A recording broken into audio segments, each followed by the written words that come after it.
कहीं न कहीं शपथ ग्रहण की भले ही आधे घंटे अभी देर है, लेकिन जो मंत्री हैं जो शपथ लेने वाले हैं वो यहाँ पहुँच गए हैं। उप मुख्यमंत्री वो पहुँच गए हैं, मुख्यमंत्री प्रधानमंत्री के साथ यहाँ पर आएंगे। तो कहीं न कहीं जो समारोह है यहाँ पर कार्यकर्ता, योगी के समर्थक यहाँ बड़ी संख्या में यहाँ पहुँचे हुए हैं। और रोहित, सबसे बड़ी बात यह है कि अगर बीजेपी चाहे कांग्रेस अगर संगठन की बात करे तो यहाँ पर जिसे भी अध्यक्ष बनाया जाए, जिसे भी मुख्यमंत्री बनाया जाए, लोग उसके पीछे चलाते हैं क्योंकि संगठन। लेकिन यहाँ पर योगी आदित्यनाथ मुख्यमंत्री बन रहे हैं, उनके अपने ही लाखों समर्थक हैं जो यहाँ पर आए हुए हैं। उसमें संगठन कोई भूमिका नहीं भी होगी तब भी वो शपथ ग्रहण समारोह में आए हुए हजारों की संख्या में और योगी कर रहे हैं। तो कहीं ना कहीं भव्य समारोह योगी, बीजेपी और मोदी में होने वाली है।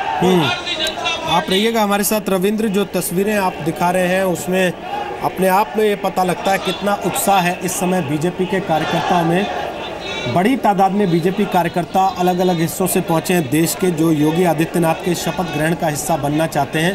प्रधानमंत्री के स्वागत के लिए योगी आदित्यनाथ लखनऊ एयरपोर्ट पहुंच चुके हैं। केशव प्रसाद मौर्य शपथ के मंच पर मौजूद हैं। कई मंत्री भी वहां पर पहुंच चुके हैं। राज्यपाल राम नाईक राजभवन से शपथ के लिए निकल रहे हैं, अभी वो शपथ दिलाएंगे। मंत्री जो वहां पर मौजूद हैं, जिनको आज शपथ लेनी है, उन सबको शपथ की कॉपी दी जा रही है। मुलायम सिंह यादव इस शपथ ग्रहण समारोह में शामिल होंगे, हिस्सा लेंगे बतौर अतिथि, वो मौजूद रहेंगे। ये एक अच्छा संकेत है समाजवादी पार्टी की तरफ से। हो सकता है कांग्रेस के भी कई बड़े नेता आज इस शपथ ग्रहण समारोह में मौजूद रहेंगे, जिनको निमंत्रण भेजा गया होगा उत्तर प्रदेश प्रशासन की तरफ से कि आज वो इस कार्यक्रम में शामिल हो, उसकी शोभा बढ़ाएं। आप ये देख सकते हैं जश्न का माहौल है इस समय। हैशटैग योगी सरकार के साथ आप ट्वीट कर सकते हैं अपनी राय, अपनी बात, अपने विचार हम तक पहुंचा सकते हैं। कुछ लोगों की बातें हम टेलीविजन के माध्यम से देश के तमाम लोगों तक पहुंचाने की कोशिश भी करेंगे। ये तस्वीर आप जो इस वक्त देख रहे हैं मंच की और गोरखपुर की तस्वीर, जहां पर इस समय जश्न बन रहा है पूरी तरह से। योगी आदित्यनाथ के लिए खुश हैं लोग वहां के। क्या उम्मीद है ब्रजेश गोरखपुर के लोगों को, खास तौर पर योगी आदित्यनाथ के सीएम बनने के बाद?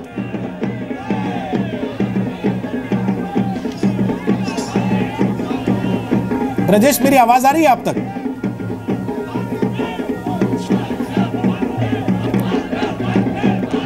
काफी शोर है गोरखपुर में, आप देख सकते हैं ढोल धमाका है। होली मना रहे हैं लोग आज भी, अभी तक खत्म नहीं हुई है होली, जो 11 तारीख से शुरू हो गई थी, आज 19 तारीख तक चल रही है। एक सप्ताह की हो गई पूरे होली भी।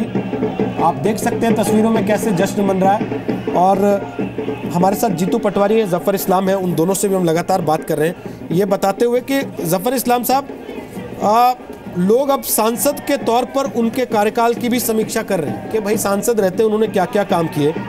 और सुबह ही मैं लखनऊ में किसी से बात कर रहा था, वो कह रहे थे मैं तो सोच रहा हूँ हजरतगंज का नया नाम क्या होगा वो ढूंढना शुरू कर दूं अभी से, कि क्या हो, बदल के क्या कर देंगे। ये सब भी प्लान में है क्या?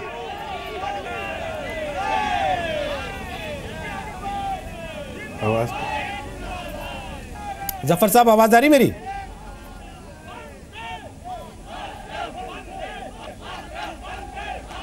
रोहित जी, आपकी आवाज ब्रेक होके आ रही है। आप can you just repeat your question again please? जी जी, मैं सवाल दोहरा देता हूँ। मेरा सवाल यह है कि लखनऊ में किसी से बात कर रहा था, वो कह रहे थे कि अब तो हम ये सोच रहे हैं हजरतगंज का नया नाम क्या होगा।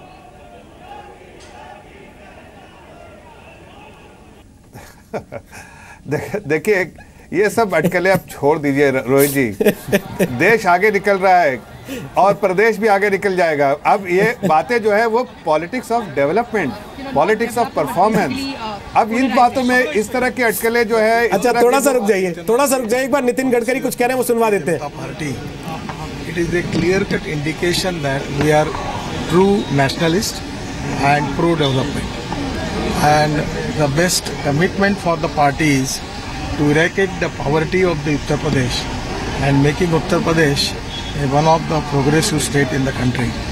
And water, power, transport and communications, agriculture, these are the priorities. At the same time, handloom, handicrafts, tourism are the highest priority. And Yogi ji is a very capable leader who have a great vision for development. At the same time, who is a great nationalist, patriotic, and at the same time, he can deliver good results for the Uttar Pradesh for the future. But leader of the platform basically are saying that he's going to be someone who's going to be anti-Muslim authorities. All of these apprehensions, given the fact that he's been very inflammatory in the past. This is the section of the media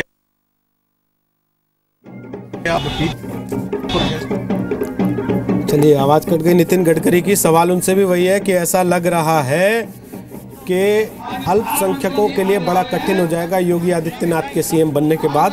हम ब्रजेश के पास चलेंगे जो मौजूद हैं गोरखपुर में।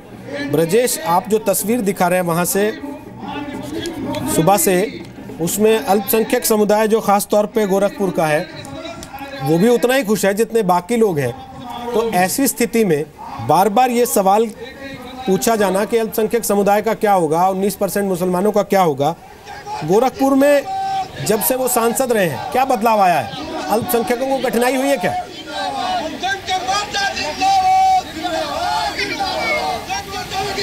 देखिए रोहित, जब भी आप गोरखपुर आए तो यहाँ पे उस तरह का माहौल होता ही नहीं है। हम मुस्लिम जो कम्युनिटी के लोग हैं उस जगह पे भी गए, वो लोग ये योगी आदित्यनाथ के पोस्टर लेके नारेबाजी कर रहे हैं, वो भी उतने ही खुश हैं जितने आम यहाँ पे लोग हैं।